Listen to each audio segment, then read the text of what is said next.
로마서 8장 14절부터 16절까지 제가 읽겠습니다. 무릇 하나님의 영으로 인도함을 받는 그들은 곧 하나님의 아들이라. 너희는 다시 무서워하는 종의 영을 받지 아니하였고 양자의 영을 받았으므로 아바 아버지라 부르짖느니라. 성령이 친히 우리 영으로 더불어 우리가 하나님의 자녀인 것을 증거하시나니. 제가 가장 존경하고 신뢰하는 몇 분의 영적 지도자 중에 J.I. 패커라고 하는 신학자가 계십니다. 제가 이분의 말씀을 여러 번 인용한 것을 여러분 기억하실 겁니다. 이분이 하신 말씀 중에 이런 말씀이 있어요. 우리가 알아야 할 가장 중요한 두 가지 주제는 하나님과 경건이다. 영어로 하면 이 문장이 살아나요. 하나님, God, 그리고 경건, godliness. 그러니까 God and godliness. 하나님과 경건이야말로 우리가 알아야 할 가장 중요한 두 주제라고 이분은 말씀하셨어요. 곰곰이 생각해 보면 이 말씀이 참으로 옳다는 걸 깨닫게 됩니다. 먼저 하나님에 대해서 생각해 보죠. 만일 하나님이 계시다면 그 하나님이 성경이 가르치는 대로 온 천지를 창조하셨고 여러분과 저를 창조하셨고 세상을 다스리시고 주관하시고 언젠가 다시 오셔서 이 세상을 심판하실 우주의 왕이요 주인이시라고 한다면 그분이 지으신 존재로서 그분이 지으신 세계 안에서 살아갈 때 그분을 아는 것보다 더 시급하고 중요한 일은 없을 것이 너무나 당연하지 않습니까? 그래서 우리의 존재 이유는 하나님을 아는 것이에요. 하나님을 알아야 합니다. 하나님이 어떤 분이신지 아는 것이 가장 중요합니다. 그런데 우리가 하나님을 어떤 분이신지 알았으면 거기에 뒤따르는 것은요. 그 하나님을 어떻게 대할 것인가 하는 것입니다. 하나님을 아는 것은 어떤 지적인 유희가 아니에요. 어떤 우리가 흥미로운 주제를 접해서 그 주제에 대해서 좀 연구해보자. 내가 이 방면에 대해서 좀 알아보자 하는 식의 취미로 하나님을 아는 것이 아닙니다. 하나님을 아는 것은요. 그분과 바른 관계를 맺는 것을 의미해요. 그래서 우리가 그 하나님을 어떻게 대할 것인가, 그 하나님을 바르게 대하는 태도를 경건이라고 말합니다. godliness라는 말이에요. 이 경건이란 말은요, 하나님을 인정하는 것입니다. 범사에 하나님이 계시다고 하나님을 인정하는 것, 그것이 경건이에요. 불경건이란 무엇이죠? 하나님을 무시하는 겁니다. 마치 하나님이 없는 것처럼 또는 하나님이 계셔도 개의치 않고 그 하나님을 인정하지 않고 자기 마음대로 살아가는 것이 불경건이에요. 경건은 하나님을 인정하고 하나님을 기쁘시게 하고자 하는 태도를 말합니다. 그래서 우리가 알아야 될 정말 가장 중요한 두 가지 주제가 있다면 하나님과 경건이에요. God and godliness입니다. 우리가 그동안 지난해 후반부에 20번에 걸쳐서 우리가 하나님은 어떤 분이신가를 묵상했습니다. 여러분은 어떠신지 모르겠는데요. 저 자신은 그 시간이 좀 참 유익했어요. 내가 하나님에 대해서 더 많이 생각하게 되었고 하나님에 대해서 좀 더 알게 되었다. 저는 그렇게 생각합니다. 이제부터는 그 하나님께 우리가 어떻게 반응해야 할 것인지, 즉 경건 쪽, 다시 말하면 믿음 쪽을 여러분과 함께 묵상하려고 합니다. 금년에 제가 우리 교회의 전체적인 방향으로 생각하는 것은 사실 새로운 것은 아닙니다. 늘 지금까지 말씀드린 대로 제자의 길을 함께 가자 하는 것인데요. 그 제자의 길을 감에 있어서의 그 핵심 요소는 믿음, 사랑, 소망이에요. 그래서 저는 앞으로 이 세 주제를 각각 몇 주에 걸쳐서 다룰지는 모르지만 필요하다고 생각되는 만큼 여러분과 함께 다루고 묵상하고 공부해 나아가려고 합니다. 그래서 그중 오늘은 좀 서론격인 그런 말씀을 여러분과 나누려고 합니다. 우리는 그동안 하나님에 대해서 많은 내용을 공부했습니다. 하나님은 영이시고 하나님은 인격적인 분이십니다. 하나님은 인격이십니다. 하나님은 어떤 비인격적인 어떤 원리가 아니에요. 하나님은 살아계시고 인격적인 분이시고 우리와 관계하시고 우리와 사랑을 나누시는 그러한 분이십니다. 하나님은 전능하시고 절대 주권을 가지신 분이에요. 모든 일을 당신의 뜻대로 이루시는 그러한 분이십니다. 하나님은 특별히 우리가 시편 139편을 통해서 살펴보았죠. 나를 아십니다. 나의 모든 것을 아세요. 그리고 내가 어디로 가든지 나와 함께 하십니다. 나를 지으셨습니다. 그리고 나를 거룩하게 만드시는 그런 분이십니다. 하나님은 사랑의 하나님이세요. 하나님의 은혜, 하나님의 긍휼, 하나님의 오래 참으심, 하나님의 신실하심을 우리가 묵상했습니다. 하나님은 선하신 분이세요. 그리고 선과 악을 심판하시는 심판주가 되십니다. 그리고 육신을 입고 우리 곁에 오신 분이세요. 제가 이 모든 하나님 알기라는 주제의 결론을 마지막 주에 아버지 하나님으로 여러분에게 말씀을 드렸습니다. 하나님이 우리의 아버지시다. 그것을 우리 주님은 가르쳐 주셨습니다. 여러분, 우리는 신앙생활함에 있어서 많은 오해가 있습니다. 그래서 우리는 그 질문을 계속 던져야 돼요. 어떻게 믿는 것이 제대로 믿는 것인가? 어떻게 믿는 것이 바로 믿는 것이고 잘 믿는 것인가? 이것은 하나님이 어떤 분이신지를 바로 알면서 출발합니다. 그리고 우리가 하나님을 안 만큼 그 하나님께 바른 태도로 반응하는 것을 요구합니다. 저는 목사로서 제 가장 큰 책임과 역할은 여러분에게 그 길을 소개하는 것이라고 생각해요.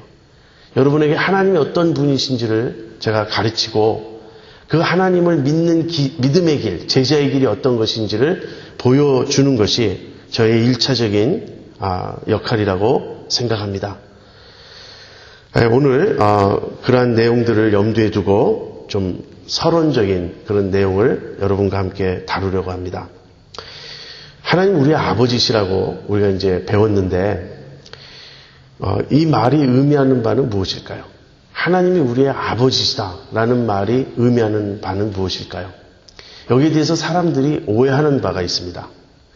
19세기와 20세기 초반에 걸쳐서 이제 굉장히 영향을 많이 끼쳤던 그 큰 신학계의 큰 이름이 있습니다. 아돌프 폰 하르낙이라고 하는 분이에요. 이분은 우리와는 신앙적인 입장이 많이 다릅니다. 이분이 대표하는 신학은 자유주의 신학이에요. 이분이 역사 신학자인데요. 이분이 기독교란 무엇인가라는 주제로 그 독일 대학에서 강연을 하신 내용이 있습니다. 한 4시간 정도 강연을 하셨다나 그런데 원고 없이 그냥 이렇게 강연을 하신 거예요. 근데 그분들의 그 지적인 그 수준과 실력이 얼마나 뛰어난지 그것이 그대로 책으로 묶여 나온 것이 기독교란 무엇인가라는 책인데 그 자유주의 신학 쪽에서는 기독교의 고전으로 그렇게 봅니다. 근데 그 내용이 여러 가지가 있지만 핵심을 요약한다면 인간 영혼의 무한한 가치를 이제 말합니다. 무엇보다도 인간의 영혼이 소중하다. 그러면서 하나님의 아버지 되심과 온 인류의 형제됨을 기독교의 핵심이라고 설명했습니다. 하나님은 온 인류의 아버지가 되신다. 그렇기 때문에 우리 모든 인간은 형제다. 여러분, 지금 예수님이 말씀하신 하나님이 우리의 아버지 되시면 그런 의미가 아닙니다. 이것이 자유주의 신학의 오해예요. 하나님의 아버지 되심은 창조를 통해서만이 아니고 구속을 통해서도 확인되어야 돼요. 무슨 말입니까? 하나님께서 당신이 지으신 모든 피조물의 아버지 역할을 해주신다는 것은 전제되어 있어요. 그런 의미라면 예수를 믿던 믿지 않던 모든 인간을 하나님은 돌보십니다. 인간뿐 아니에요. 모든 자연을 하나님이 다 돌보세요. 들에 피는 백합화도 입히시는 분은 하나님이세요. 공중에 나는 새를 먹이시는 분도 하나님이세요. 하나님은 해를 선인과 악인에게 똑같이 비추시고 비도 선인과 악인에게 똑같이 주세요.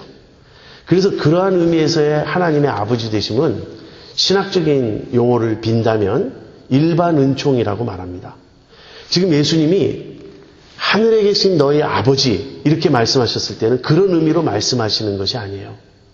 하늘에 계신 너희 아버지라고 말씀하실 때는 그런 창조적인 관계만이 아니라 예수님을 통해서 구속함을 입고 이제 정말 죄와 사망에서 벗어나서 하나님과 원수되었던 자리에서 돌아와서 하나님과 화목됨으로써 성령으로 거듭나서 하나님의 자녀로 태어나는 그런 특별한 관계를 가르치는 겁니다. 여러분, 그런 관계에서 하나님이 우리의 아버지 되신다는 거예요. 여러분은 하나님을 그러한 아버지로 모시고 계십니까? 이것보다 더 중요한 일은 없어요. 나에게 있어서 단 하나의 일이 일어나야 한다면 그것은 좋은 배우자를 만나는 것도 아니고요. 물론 그보다 앞서 좋은 부모 밑에서 태어나는 것도 중요하지만 그것도 아니고요.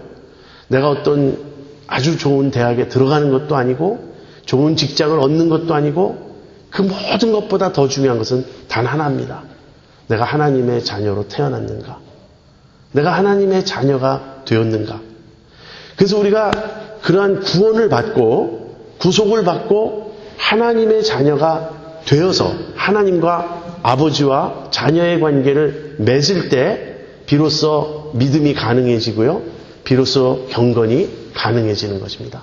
하나님을 그러한 나의 아버지로 구원받은 자로서 죄 용서함 받은 자로서 예수님을 통해서 하나님과 내가 영적으로 교통하게 된 이 부자지간의 관계, 아버지와 자녀의 관계를 맺지 못했다면 믿음 생활이라든지 신앙생활이라든지 경건이라든지 하는 모든 것이 이루어질 수 없는 것입니다. 여기서 출발해야 됩니다. 여러분, 신앙생활을 다른 말로 하면 하나님의 자녀로 사는 것이라고 말할 수 있습니다. 하나님을 아버지로 모시고 사는 것이 신앙생활이에요. 제가 앞으로 믿음에 대해서 이제 여러분과 계속 생각을 해보려고 하는데 그 핵심은 이 관계예요. 하나님과 나와의 관계가 아버지와 자녀의 관계가 되었다는 것. 이 관계의 특성이 믿음인 것입니다. 이 관계가 어떠해야 되겠는가를 하나씩 하나씩 우리가 이제 풀어서 생각을 해보고자 하는 것이죠. 그런데 하나님께서 우리를 자녀 삼아 주신 것을 오늘 본문은 뭐라고 말하냐면요. 너희는 다시 무서워하는 종의 영을 받지 아니하였고 양자의 영을 받았으므로 아바 아버지라 부르짖느니라. 그렇게 말합니다. 근데 우리가 이 양자되었다는 것 또는 입양되었다는 것, 영어로는 어답션입니다. 우리가 하나님의 자녀로 입양되었다는 말에 대해서 우리 한국 사람들은 불편할 수 있어요. 우리 한국 사람들은 너무나 이 혈통을 강조하기 때문에 부모에게서 내가 태어나야지 무슨 입양되었거나 양자가 되어서 법적으로 부모와 자녀 관계를 맺게 된 것으로는 만족하지 못합니다. 그럼 우리는 섭섭해요. 그런데 하나님의 친아들은 예수님밖에 없어요. 하나님은 하나님이시니까 하나님의 아들도 하나님이세요. 그런 의미에서 신성을 지니신 유일한 독생자는 예수님밖에 없습니다. 그런데 그 예수님이 우리를 하나님의 아들 되게 하시려고, 하나님의 자녀 되게 하시려고 인간의 몸을 입고 이 세상에 오셨어요. 그래서 예수님을 믿는 자들은 어떻게 되죠? 이제 전부 예수님과 형제가 되고 예수님의 동생이 된 것입니다. 예수님은 그러면 어떤 분이신가요? 맏아들이 되신 겁니다. 그래서 우리가 예수님을 통해서 이제는 하나님의 그 패밀리 안에, 하나님의 가족 안에 우리가 들어오게 된 것인데 두 가지를 생각해 보면 우리의 그 마음의 불편함이 사라져요. 첫 번째는 문화적인 배경입니다. 이 입양 또는 양자라고 하는 이 사실에 이런 표현의 문화적인 배경은 로마입니다. 로마 문화를 염두에 두고 있는 거예요. 로마서에 나오지 않습니까? 근데 로마에서는요, 정말 중요한 것은 법적인 관계예요. 로마의 아버지는 자기의 친아들이라 할지라도 아들 관계를 끊어버릴 수 있습니다. 법적으로. 너는 내 아들이 아니다. 이럴 수 있어요. 아들이 불효했거나 아버지의 뜻을 거스렸거나 아버지의 진노를 샀을 경우 아버지가 너는 내 아들이 아니라고 말합니다. 그러면 법적으로 부자 관계가 끊겨요. 그러면 정말 남이 되는 것이에요. 반면에 누군가를 양자로 입양을 하면 법적으로 친아들과 똑같이 되는 겁니다. 무엇보다도 상속자가 돼요. 친아들이라 할지라도 너는 내 아들이 아니다. 이렇게 부자 관계를 끊어버리면 상속을 받을 수가 없습니다.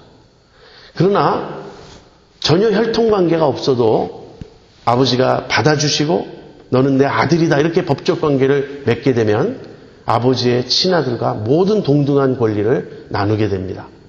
그래서 우리가 이 입양 양자라고 하는 것은 우리 동양적, 특별히 한국적인 문화를 염두에 두고 보지 말고 그런 로마 문화에서 본다면 우리는 하나님의 참 아들이 된 것이에요. 참 딸이 된 것이에요. 하나님의 참 자녀가 된 것입니다. 그다음 두 번째로 생각해 볼 수 있는 것은요. 우리가 하나님의 아들, 하나님의 딸이 되는 것은 단순히 법적 관계가 아니고 생명 관계라는 것입니다. 하나님의 영이 성령께서 우리 안에 들어오신 거예요. 그래서 우리가 정말로 태어나게 되는 것입니다. 단순히 양자로 삼아주시는 게 아니라 우리가 하나님의 영으로 태어나게 되는 것입니다. 우리 속에 하나님의 영이 거합니다. 그러므로 우리가 하나님의 생명을 공유하게 되고 하나님의 자녀가 되는 것입니다. 이 두 가지를 우리가 염두에 둔다면 우리가 하나님의 아들이 되었다는 것, 또 딸이 되었다는 것, 하나님을 우리의 아버지로 모시게 되었다는 것이 단순히 픽션이 아니라는 것, 법적으로 신분만이 바뀐 게 아니라는 것, 정말로 우리가 하나님의 자녀가 되었고 그 하나님의 생명을 갖게 되었고 그 하나님의 영을 갖게 되었다는 것, 그것을 우리가 알게 됩니다. 성령께서 우리 안에 들어오셔서 우리 안에서 우리를 아들이라고 증거해 주세요. 그래서 우리가 하나님을 아빠, 아버지라고 부를 수 있게 된 것입니다. 여러분 기도하실 때 여러분이 참으로 하나님을 아버지라고 고백할 수 있습니까? 우리 흔히 기도할 때 이 하나님을 부르는 칭호를 별로 의식하지 않을 때가 있습니다. 하나님 아버지 또는 아버지 하나님 이렇게 우리가 하나님을 찾을 때 그것이 그냥 습관적인 표현일 수 있어요. 그래서는 안 됩니다. 하나님을 아버지라고 부를 때 내 마음 중심에서부터 진정한 마음으로 믿음으로 그렇게 부른다면 그것은 내가 하는 일이 아닙니다. 성령께서 내 안에서 내 영으로 더불어 그렇게 친히 증거해 주시기 때문에 내가 하나님을 아버지라고 부르게 되었다는 것이에요. 이렇게 우리를 자녀 삼아 주시는 하나님은 이것도 역시 또 패커 그분의 말씀인데 예수님을 사랑하시는 것과 똑같은 사랑으로 이제 우리를 사랑하십니다.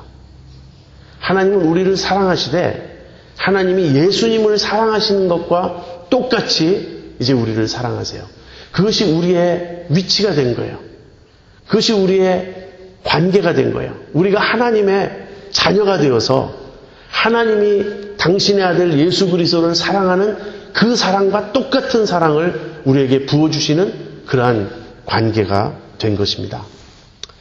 여러분, 우리가 성령으로 거듭나서 하나님의 아들이 되면, 하나님의 딸이 되면, 하나님의 자녀가 되면 이제 우리는 하나님을 아버지로 모신 것입니다.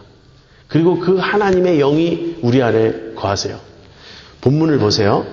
무릇 하나님의 영으로 인도함을 받는 그들은 곧 하나님의 아들이라. 사실 여러분 제가 하나님의 아들, 하나님의 딸, 하나님의 자녀 이런 단어를 혼용해서 쓰고 있는데요. 그냥 하나님의 아들이라고 여러분 모두를 생각하셔도 됩니다. 여러분이 여자분이든 남자분이든 관계없어요. 이것은 어떤 성의 차별을 두는 것이 아닙니다. 우리 모두는 하나님의 상속자예요. 하나님의 아들인 거예요. 그런데 그 하나님의 아들됨의 가장 중요한 특징은 뭐죠? 성령의 인도를 받는 것입니다. 하나님의 영으로 인도함을 받는 것입니다. 신앙생활을 다른 말로 표현하면 성령의 인도를 받는 것이다. 그렇게 말할 수 있습니다. 자, 이제 우리가 하나님의 아들이 되어서 하나님의 자녀가 되어서 하나님과 아버지와 자녀의 관계를 맺게 되었다고. 그래서 이제 하나님을 아버지로 모시게 되었고 그 관계 속에서 살아가는 것이 신앙생활이라고 제가 말씀을 드렸습니다. 이 면을 좀 더 생각해 보죠. 어떤 그 예화를 한번 제가 여러분에게 말씀드리겠습니다. 마치 이런 것과 같아요. 우리는 고아였어요. 우리는 고아원에 살던 사람들입니다. 그런데 어느 날 너무나 인자하고 사랑이 많아 보이는 그런 부부가 그 고아원을 찾아왔어요. 그리고 우리를 입양한 것입니다. 여기서는 혈연관계가 나타나지 않지만 영적으로 보면 성령으로 우리를 거듭나게 하신 겁니다. 어쨌든 예화니까 예화로 들으세요. 우리를 입양했습니다. 그래서 우리를 데리고 그 집으로 갔어요. 그 집은 고아원과는 비교도 할 수 없을 만큼 좋은 집이고 저택이고 의리의리하고 없는 것이 없이 다 풍부합니다. 그리고 이 고아에게, 이 아이에게 방을 이렇게 준비해 주었는데 침대에 올라가서 자기가 미안할 정도로 너무너무 좋아요. 이 아이는 법적으로 이제 이 부부의 아들이 되었고 딸이 되었습니다. 자녀가 되었어요. 그래서 신분이 바뀌었죠. 이렇게 신분이 바뀐 걸 뭐라 그러죠? 칭의라고 합니다. 우리가 하나님께 의롭게 여김을 받고 하나님의 자녀가 되는 것. 이것이 구원의 출발이에요. 제일 먼저 구원의 첫 단계는 무엇이냐면 하나님이 그렇게 우리를 신분을 바꿔 놓으신다는 거예요. 그런데 이 고아가 이제 법적으로 그 집의 아들이 되었고 딸이 되었는데 아들과 자꾸 제가 이제 아들, 딸을 다 말하려니까 힘들어요. 그냥 아들로 통일해서 하겠습니다. 이거 전혀 성적 차별이 아니에요. 아들이라고 하죠. 그 집의 아들이 되었지만 아들로서 살아가는 생활에는 전혀 익숙지가 않아요. 아직도 이 아이의 의식 구조는 고아 의식을 그대로 가지고 있습니다. 그래서 이제 식사를 해요. 그런데 엄마가 이게 더 맛있다고 이렇게 집어줘도 아무 대꾸를 하지 않습니다. 뭐가 더 필요하냐고 물어도 아무 말을 하지 않아요. 그리고 주어진 걸 다 먹고 일어납니다. 근데 엄마가 더 먹어도 된다고. 내가 처음에 일부러 너가 뭘 좋아하는지 몰라서 조금 덜어줬으니까 더 먹으라고. 근데 이 아이는 경험이 있어요.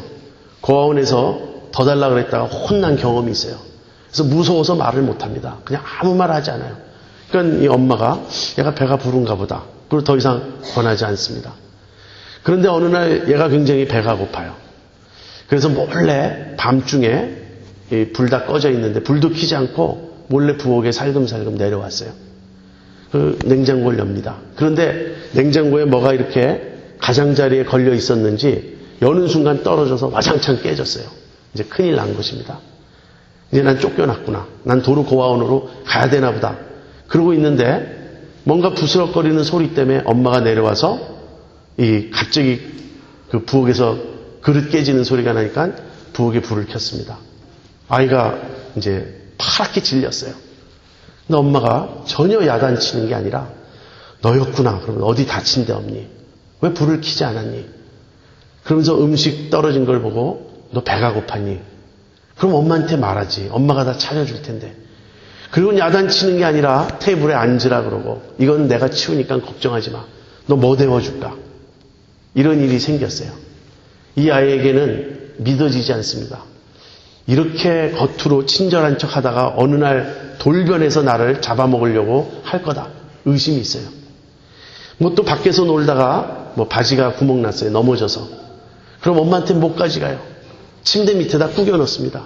근데 어느 날 엄마가 베큐하다가 그 빨래를 보고 너 왜 이거를 엄마한테 가져오면 엄마가 기워줄 텐데 왜 빨아줄 텐데 도대체 야단을 치지 않아요.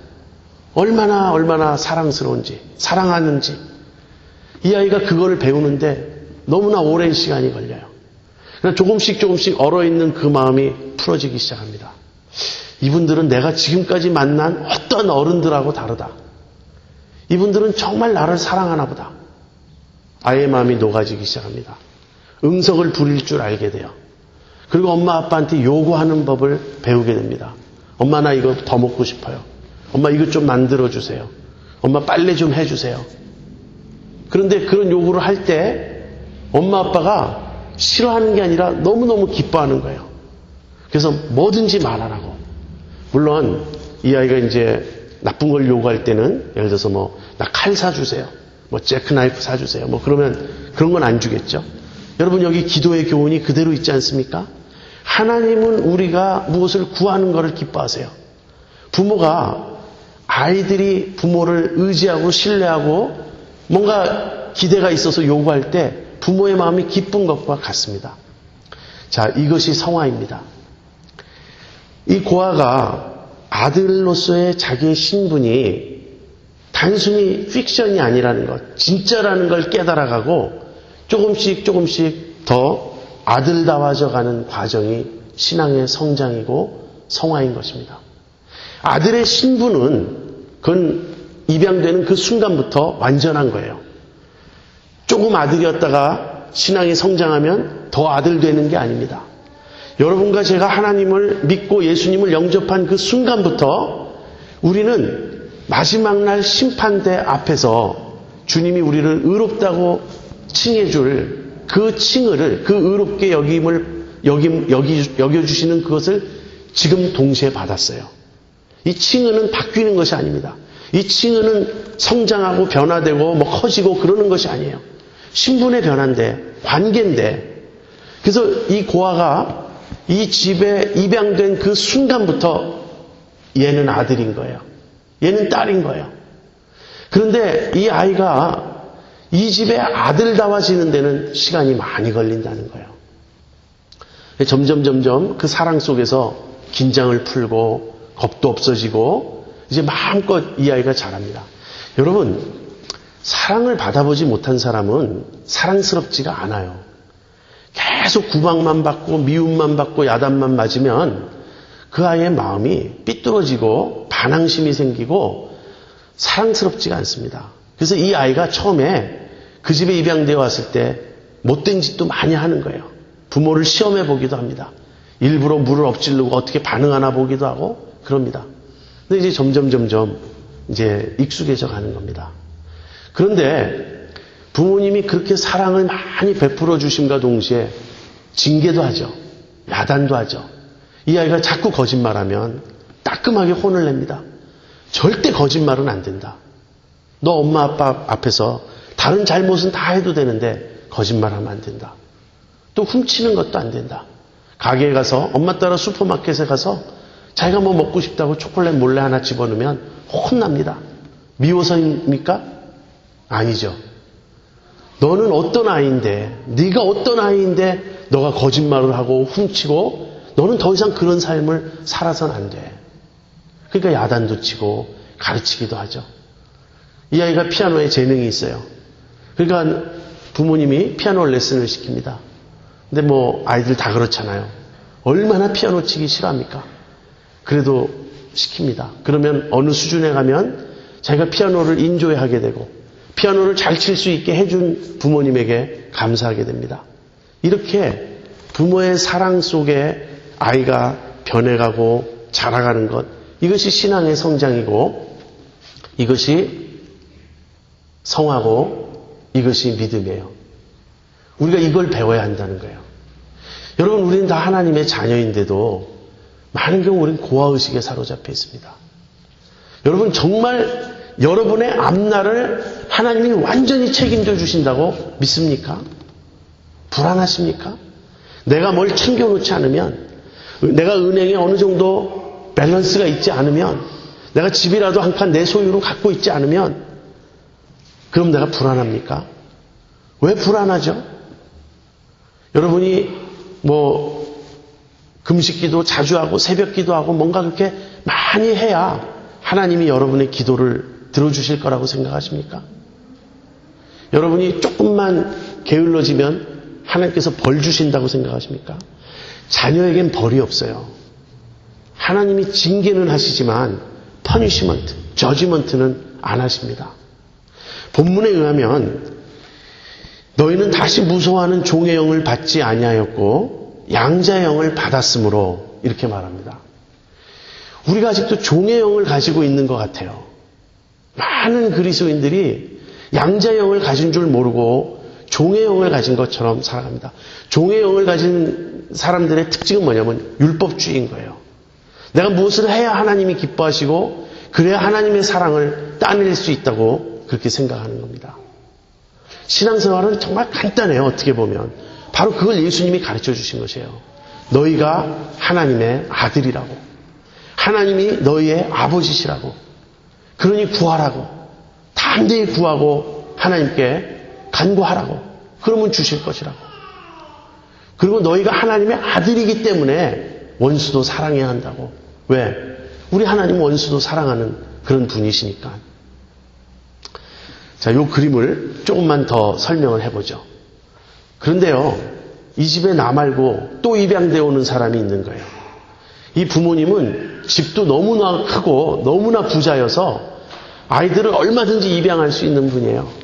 그래서 또 입양해 오고 또 입양해 오는데 아이들이 어떻죠? 부모님의 사랑을 독차지하는 듯 했다가 누가 나타나면 경쟁이 되죠. 시기하고 질투하죠.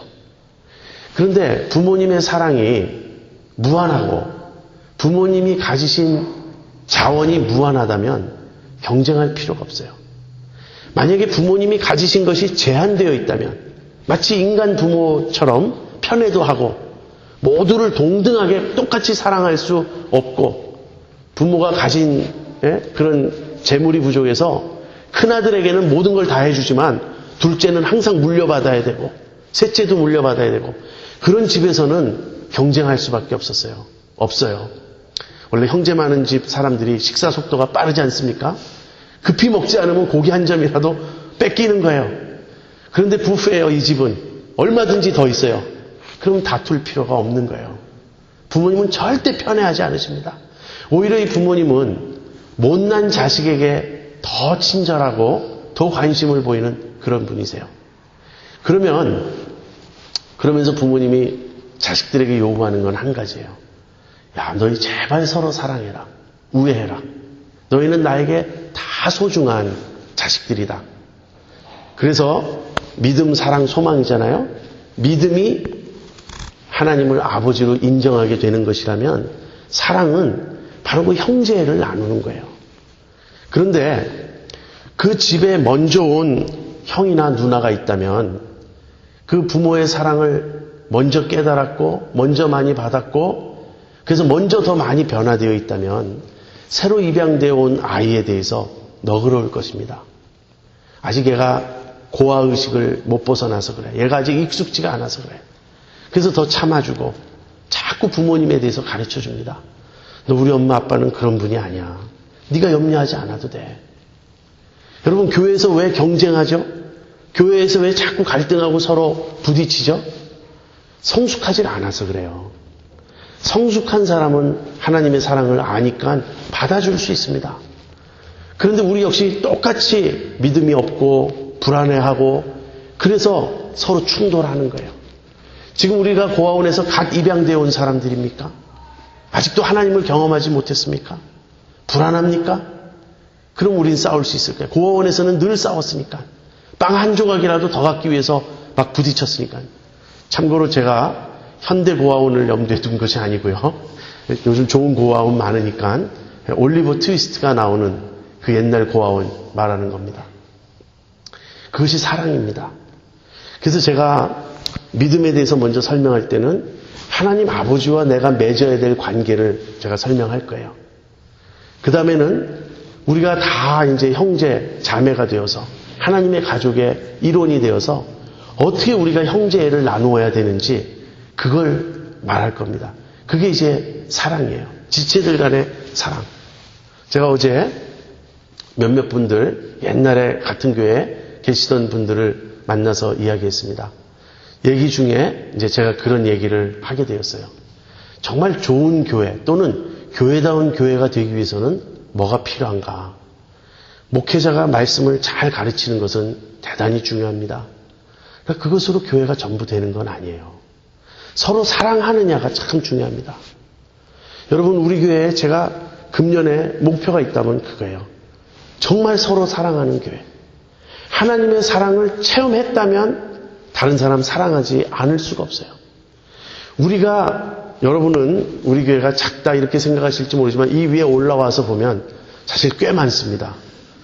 우리가 정말 서로 뜨겁게 사랑한다면, 보기만 해도 반갑다면, 옛날에 우리 김정태 교우님이 그런 말씀 하셨습니다. 좀 몸이 아프신 적이 있는데 여러 교우가 찾아가고 전화하고 위로를 해 주었어요. 그럴 때 김정태 교우님이 우리 교회가 작은 게 아니라고, 우리가 큰 가족이라고, 우리가 서로에게 형제가 되고 자매가 되고 언니가 되고 오빠가 되고 동생이 되어서 서로 사랑한다면 얼마나 행복한 삶을 살 수 있겠습니까? 근데 이제 하나 더 있죠. 이렇게 좋은 집에 밖에서 이렇게 외로움에 떠는 다른 고아들을 데리고 와야 되지 않겠어요? 우리 하나님의 사랑은 무한하니까, 여기 경쟁이 전혀 없으니까, 빈방이 너무 많으니까, 그죠? 우리 테이블이 너무 큰데 빈자리가 너무 많으니까 또 데려와야 되지 않겠습니까? 그것이 전도고, 그것이 선교죠. 여러분, 구원은 하나님의 가족입니다. 가족 되는 것이 구원이에요. 그리고 교회도 하나님의 가족입니다. 저는 우리 교회가 진짜 그 하나님의 가족이 되기를 꿈꿉니다. 우리가 하나님의 사랑을 체험하기를 원합니다. 하나님을 신뢰하기를 원합니다. 우리가 하나님을 정말 깊이 알기를 원합니다. 그래서 하나님의 마음을 기쁘시게 하고, 하나님께 순종하고, 하나님을 의지하고 신뢰하고, 하나님의 자녀다운 그런 삶을 살기를 원합니다. 그러면서 동시에 우리가 서로 사랑하기를 원합니다. 정말 일주일이 너무 길어요. 이 일주일 동안 기다릴 수 없어요. 중간에 전화도 하고 만나보기도 하고, 만날 때는 너무너무 반갑고, 그리고 누가 어려울 때는 서로 도와주고, 그래서 든든하고, 나는 혼자가 아니라는 것, 정말 이 길을 갈 때 함께 가고 있다는 것, 이렇게 하나님의 가족의 그 사랑을 우리가 체험하기 원합니다.